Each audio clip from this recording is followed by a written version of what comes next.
This is me. And today we are testing the last 4 generations of GoPro.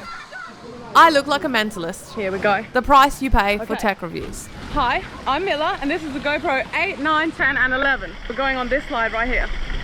I won't be telling you which GoPro is which right now, but let me know in the comments which one you think is best.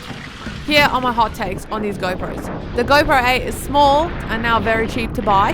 The GoPro 9 is buggy as hell, don't buy it. The GoPro 10 is exactly like the GoPro 9 but without the bugs. And the GoPro 11 is only worth it if you want to shoot in square. I think I'll go this way. Here we go.